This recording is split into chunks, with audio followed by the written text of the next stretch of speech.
Before Clinton was shooed into office, he had to compete against a host of other Democratic candidates. The media focused on 4 of these candidates, but Larry Agran was a 5th candidate the press did not report on. There's no makeup here? During the 1992 U.S. Conference of Mayors, the New York Times reported that, quote, dozens of mayors seem to agree on one thing. The single candidate who truly understands urban needs is Larry Agran, unquote. They promised to bring this stuff over. None of the networks mentioned Agran's presence at the convention.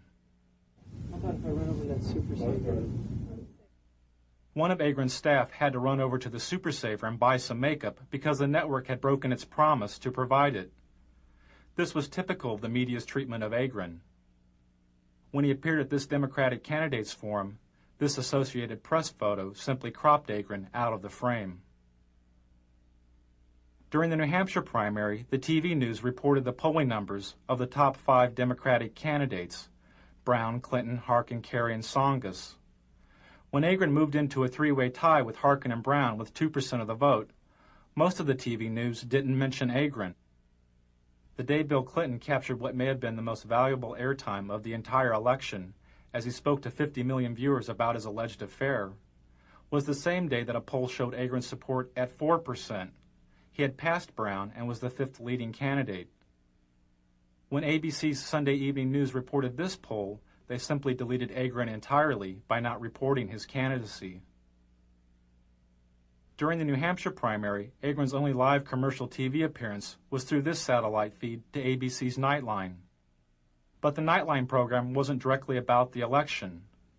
When Agran complained to news executives about his lack of coverage, he was told he had not earned the right to media exposure because he had not received enough media exposure. And on stage, the 5 major contenders for the Democratic presidential nomination. Although Agran was on the ballot in nearly half the country, he was barred from most televised debates, including this one sponsored by the League of Women Voters. He couldn't meet one of the League's main criteria, which was, quote, recognition by the national media as a candidate meriting media attention, unquote. Good evening and welcome to the Democratic presidential candidates debate on urban America. Agran wanted to debate on urban America, calling for a 50% cut in defense spending and the reinvestment of some of that money into America's decaying cities. We are going to be coming to you, live from Lehman College, and you'll hear a bit of a disturbance in the background, but we'll go on with that in any case. The disturbance is Larry Agran asking to be included in the debate so that he can explain his plans for defense cuts and urban revitalization. Transfer of President Ferdinand Ferrer, and Mr. President, I suggest you wait for just a moment till the man is quieted or chooses to quiet down.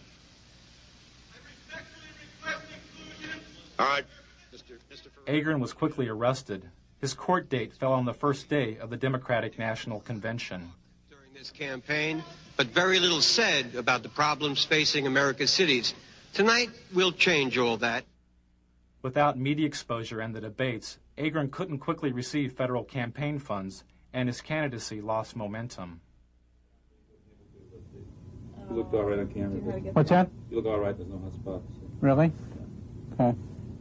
Well, you usually got a mustache that shows through here. Okay, Why don't you go get some stuff, Mike? I am going to go.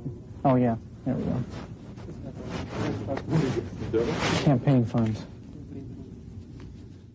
The Democratic Party refused to include Agran in the debates or speak to the networks on his behalf.